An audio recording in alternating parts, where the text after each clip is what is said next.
तीसरा दृश्य, भगवान की इस पृथ्वी पर अंतिम घड़ी। भगवान कुशीनारा के सालवन उपवत्तन में अपने भिक्षुओं से अंतिम विदा लेकर लेट गए। 2 साल वृक्षों के नीचे उन्होंने अपनी मृत्यु का स्वागत करने का आयोजन किया है। मौत आ रही तो बुद्ध ने अपने शिष्यों को कहा, तुम्हें कुछ पूछना हो तो पूछ लो, कुछ कहना हो तो कह लो। अब मैं चला, अब ये देह जाती। मैं तो चला गया था 42 साल पहले ही, देह भर रह गई थी, अब देह भी जाती। तो बौद्ध 2 शब्दों का उपयोग करते हैं, निर्वाण और महापरिनिर्वाण। निर्वाण तो उस दिन उपलब्ध हो गया जिस दिन बुद्ध को ज्ञान हुआ, फिर महापरिनिर्वाण उस दिन हुआ जिस दिन देह विसर्जित हो गई। उस दिन वे महाशून्य में खो गए, महाकाश के साथ एक हो गए, आकाश हो गए। तो भिक्षु क्या पूछते? बुद्ध ने इतना तो कहा, वही कहां सुना। कितना तो कहा, वही कहां सुना। पूछने को बचा क्या? जो पूछा था वो कहा, जो नहीं पूछा वो भी कह दिया है। बुद्ध ने तो खुद लुटाया, 42 साल सुबह से सांझ तक लुटाते ही रहे। जो कहा है वो भी समझ में नहीं आया, अब और पूछने को क्या है? तो भिक्षु तो चुप रह गए। उन्होंने कहा, पूछने को भगवान क्या है, बस आपका आशीष। ऐसा बुद्ध ने 3 बार पूछा। ऐसी उनकी आदत थी कि शायद किसी को याद पड़ जाए, शायद किसी को ख्याल आ जाए, फिर ऐसा ना हो कि मैं जा चुका हूं और मन में एक खटक रह जाए कि पूछना था नहीं पूछ पाए, अब किससे पूछे, अब कौन उत्तर देगा? तो बुद्ध ने 3 बार पूछा। 3 बार भिक्षुओं ने स्वीकृति दी कि हमें कुछ पूछना नहीं, आपने हमें जितना देना चाहिए उससे ज्यादा दे दिया, हम उसका उपयोग कर लें, रत्ती भर भी उपयोग कर लें तो पर्याप्त है। तो फिर बुद्ध 2 साल वृक्षों के मध्य में, आनंद ने उनकी सया तैयार कर दी, उस पर लेट गए और धीरे धीरे वो अपनी देह से मुक्त होने लगे। तभी सुभद्र नाम का एक व्यक्ति गांव से भागा हुआ आया। उसे खबर मिली, वो एक दुकानदार था, उसे खबर मिली कि बुद्ध का आखिरी दिन, तो वो घबरा गया। 30 साल में बुद्ध अनेक बार उसके गांव से निकले, कहते हैं करीब 30 बार उसके गांव से निकले। वो गांव उनके मार्ग में पड़ता था और 30 साल में उसने अनेक बार सोचा कि बुद्ध को सुनने जाना है, लेकिन कभी कोई बाधा आ गई, कभी कोई बाधा आ गई। तुम तो जानते हो कितनी बाधाएं आती। कभी पत्नी बीमार हो गई, अब पत्नियों का क्या भरोसा, कब बीमार हो जाए, और ऐसे मौके पर जरूर बीमार हो जाए। कभी बेटी घर आ गई, कभी बेटे से झगड़ा हो गया, कभी मेहमान आ गए, कभी दुकान पर ग्राहक ज्यादा, कभी काम का बोझ आ गया, कभी कुछ। हर बार टालता रहा कि अगली बार। आज अचानक गांव में खबर आई, एक सन्नाटे की तरह छा गया सारे गांव में कि बुद्ध शरीर छोड़ रहे। गांव के बाहर ही 2 साल वृक्षों के नीचे उन्होंने अपनी अंतिम घड़ी चुन ली, अब वे जा रहे। तो उसने जल्दी जल्दी दुकान बंद की। आज उसने फिक्र न की कि पत्नी बीमार, कि बेटी घर आई, कि मेहमान आए, कि दुकान पर ग्राहक। उसने कहा हटो भी, अब जाने दो, बहुत हो गया। 30 साल में टालता रहा, अब अगर टालूंगा तो फिर कब? मुझे कुछ पूछना है। वो भागा, जब तक वो पहुंचा तब तक बुद्ध ने आंखें बंद कर ली। वो तो लेट भी गए। सुभद्र जोर जोर से रोने लगा। उसने कहा कि मुझे पूछने दो, मैं 30 साल से तड़फ रहा हूं। आनंद ने उसे बहुत समझाया कि पागल, 30 साल तूने स्थगित किया, हमने तो स्थगित नहीं किया। अब वो विश्राम में जा रहे हैं, अब वे अपनी देह छोड़ रहे हैं, अब उनको लौटाना ठीक नहीं, अशोभन है। हमने उन्हें काफी 42 साल में पीड़ा दी। हमने बहुत पूछा, हमने न मालूम क्या क्या पूछा, नहीं पूछना था वो भी पूछा, उसके भी उत्तर उनसे चाहे, अब नहीं। लेकिन कहते हैं भगवान ने सुभद्र की और आनंद की बातें सुन के आंख खोल दी और उन्होंने कहा कि नहीं आनंद, रोको मत, उसे आने दो, अभी मैं जिंदा हूं, नहीं तो ये एक दोष रह जाएगा। सुभद्र सदा के लिए मुझे दोषी देगा, ठहराएगा कि मैं पूछने गया था भगवान के द्वार से बिना पूछे आ गया, इसे पूछ लेने दो। तो सुभद्र आके उनके पास बैठ गया और उसने जो प्रश्न पूछे वो भी बड़े अजीब है। व्यर्थ के प्रश्न पूछे, दार्शनिक प्रश्न पूछे, जिनसे कुछ व्यवहारिक उपयोग नहीं है।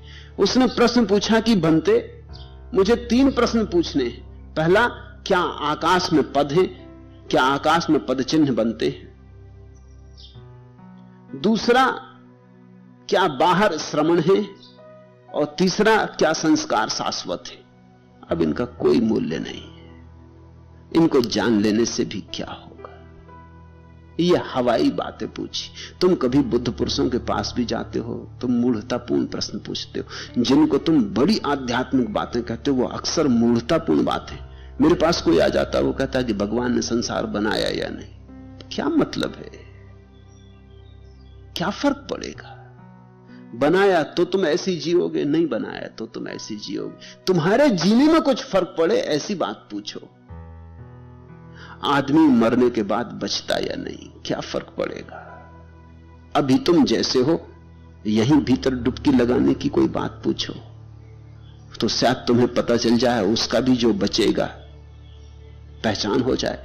मगर नहीं, इसमें उत्सुकता नहीं, ध्यान में उत्सुकता नहीं, योग में उत्सुकता नहीं। हवाई बातें, एब्स्ट्रैक्ट, जिनका कोई मूल्य नहीं है। उस आदमी ने क्या प्रश्न पूछे? भंते, क्या आकाश में पद है? बाहर श्रवण है? क्या संस्कार शाश्वत है? उसको भी उत्तर भगवान ने दिया। साधारणता वो इस तरह की बातों के उत्तर नहीं देते थे, लेकिन ये अंतिम जिज्ञासु था और इसे इंकार करना ठीक नहीं था। ये अंतिम 2 सूत्र सुभद्र को उत्तर में दिए गए सूत्र हैं। आकाशे चापदम नत्थि समणो नत्थि बाहिरे पपंच भरिता पजा निपंच तथागता निप्रपंचा तथागता आकाशे चा पदम नत्थि समणो नत्थि बाहिरे संखारा ससतता नत्थि नत्थि बुद्धान मिंजितम। आकाश में पथ नहीं होता, कोई पद चिन्ह नहीं बनते। बाहर में बुद्ध शासन से बाहर श्रवण नहीं होता। लोग प्रपंच में लगे रहते हैं, लेकिन तथागत प्रपंच रहित है। आकाश में पथ नहीं होता, पद चिन्ह नहीं बनते, बाहर में श्रवण नहीं होता, संस्कार शाश्वत नहीं होते हैं और बुद्धों का इंगित अता पता नहीं होता है। बुद्ध ने कहा आकाश में कोई पद चिन्ह नहीं बनते।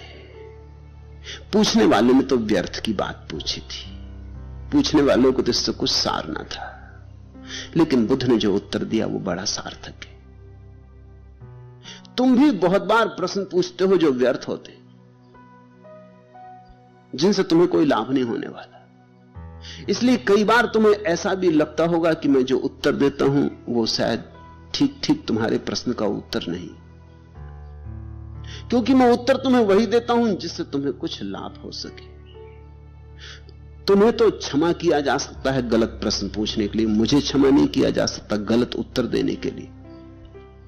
तुम कुछ भी पूछो, मैं तुम्हें वही उत्तर देता हूं जिसका कोई परिणाम हो सके, जिससे तुम्हारे जीवन में कोई रूपांतरण हो सके। मैं तुम्हारे गलत प्रश्न से भी कुछ खोज लेता हूं जिसका ठीक उत्तर हो सके। उसने जो पूछा था वो व्यर्थ की बात थी, उसका कोई मूल्य नहीं था, लेकिन बुद्ध ने उसमें मूल्य डाल दिया। उन्होंने कहा आकाश में पथ नहीं होता और जीवन आकाश जैसा ही है, इसमें कोई पद चिन्ह नहीं छूटते। बुद्ध चलते हैं, उनके कोई पद चिन्ह नहीं छूटते। इसलिए तुम अगर चाहो कि हम बुद्ध के पद चिन्हों पर चल के पहुंच जाएंगे तो तुम गलती में हो। आकाश में पक्षी चलते हैं, उड़ते हैं, कोई पद चिन्ह नहीं छूटते, इसलिए उनके पीछे कोई उनके पद चिन्हों पर चल के कहीं जा नहीं सकता। बुद्ध बार बार कहते थे अपो दीपो भव, अपने दिए खुद बनो। किसी के पीछे चल के कोई कभी नहीं पहुंचता, क्योंकि यहां चिन्ह बनते ही नहीं, यहां चिन्ह निर्मित ही नहीं होते। तुम अनुगमन कर ही नहीं सकते, तुम अनुकरण कर ही नहीं सकते। तुम किसी की छाया बनना चाहो तो भूल हो जाएगी, फिर तुम आत्मा न बन सकोगे। आकाश में पथ नहीं होता, आकाशे चा पदम नत्थि समणो नत्थि बाहिरे। उसने पूछा कि बाहर में श्रवण होता है या नहीं। इसका बौद्धों ने जो अब तक अर्थ किया है वो एकदम गलत है। बौद्ध इसका अर्थ करते हैं कि उसने पूछा कि भगवान के संघ के बाहर कोई आदमी समाधि को उपलब्ध होता है, श्रमण होता है। और बौद्ध शायद उसने ये पूछा भी हो, हम उसको क्षमा कर सकते हैं, वो अज्ञानी आदमी हो सकता है, पूछा हो उसने कि आपके संघ के बाहर कोई ज्ञान को उपलब्ध होता है? आपके संघ के बाहर, आपके भिक्षुओं के बाहर कोई समाधि को उपलब्ध होता है? हो सकता है पूछने वाले ने यही पूछा हो, लेकिन बुद्ध तो इस तरह का उत्तर नहीं दे सकते कि बाहर में, बुद्ध शासन से बाहर श्रमण नहीं होता। यह बात गलत है, ये तो बुद्ध कतई नहीं कह सकते। फिर बुद्ध का क्या अर्थ होगा? सूत्र सीधा साफ है, उसके अर्थ भी खूब बिगाड़े गए।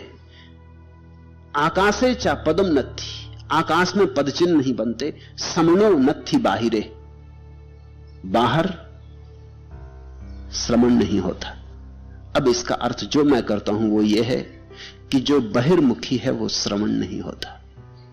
जो बाहर दौड़ रहा है, बाहर की तरफ जा रहा है, वो कभी ज्ञान को उपलब्ध नहीं होता। जिसकी यात्रा अंतर्मुखी है वही ज्ञान को उपलब्ध होता है।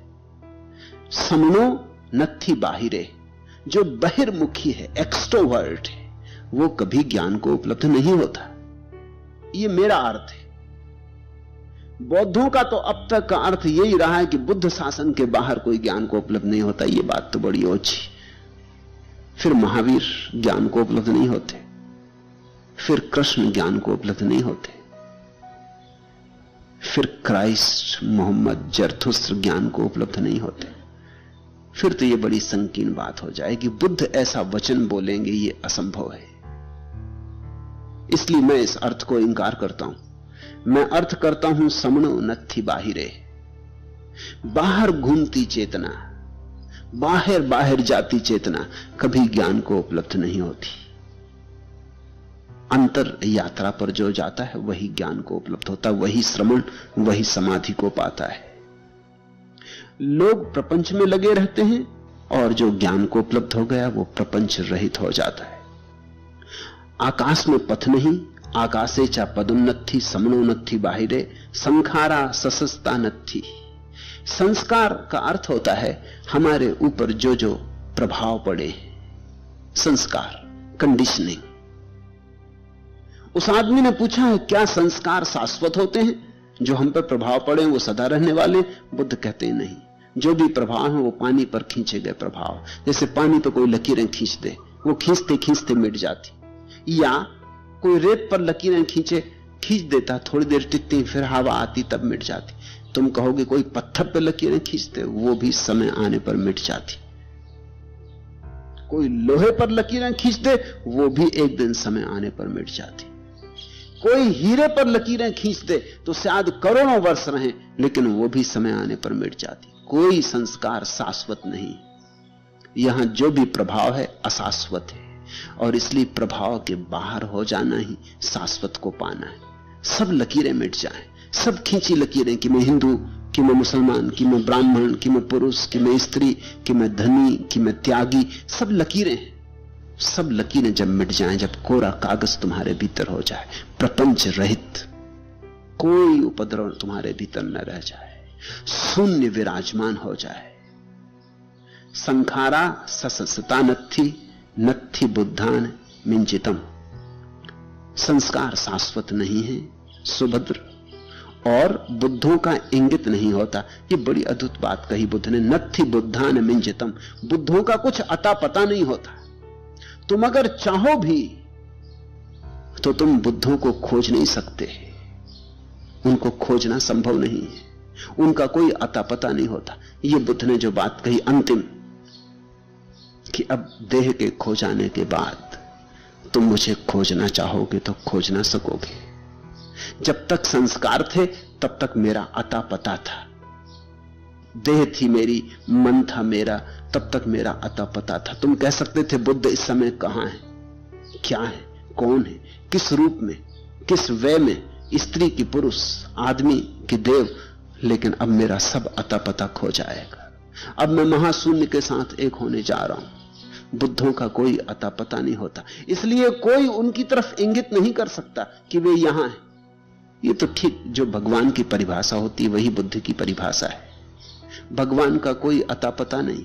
तुम ये नहीं कह सकते भगवान कहां है, तुम इतना ही कह सकते हो भगवान कहां नहीं है। इंगित नहीं कर सकते। या तो सब कहीं है या कहीं भी नहीं है, इशारा नहीं हो सकता। संखारा सशस्त्रता नत्थि बुद्धान मिंचितम। बुद्ध ने कहा अब संस्कारों से छुटकारा हो गया, आखिरी संस्कार छूटा जा रहा है, आखिरी लकीर हाथ से छूटी जा रही। अब इसके आगे मेरा कोई अता पता ना होगा। मैं महाशून्य में जा रहा हूं, मैं उस आकाश में जा रहा हूं जहां कोई पद चिन्ह नहीं होते। मैं उस अंतर आकाश में जा रहा हूं जहां बुद्धत्व फलता है, केवल जहां बुद्धत्व फलता है। मैं उस अंतर यात्रा का आखिरी कदम उठा रहा हूं और अब तुम मुझे खोज ना सकोगे, इसके बाद तुम मुझे खोज ना सकोगे। यही भगवत्ता की परिभाषा है। आदमी को खोज सकते हो, पशु पक्षी को खोज सकते हो, सीमा है तो खोज सकते हो। जब असीम हो गया तो फिर कैसे खोजोगे? फिर असीम की क्या खोज का कोई उपाय नहीं उपाय है तुम भी असीम हो जाओ। बूंद अगर सागर को पाना चाहे तो एक ही उपाय है कि सागर में डूब जाए और एक हो जाए। फिर बुद्ध को बाहर नहीं खोजा जा सकता। फिर तो तुम जब बुद्धत्व को उपलब्ध होगे तभी खोज पाओगे। तुम उसी क्षण खोज पाओगे जब तुम भी अपना अता पता खो दोगे। ये अता पता खो देना ही आवागमन से मुक्त हो जाना है। फिर न कोई आना है न कोई जाना है, फिर शाश्वत में निवास है। फिर तुम्हें अपना घर मिल गया, उसी घर की तलाश है। आज इतना है।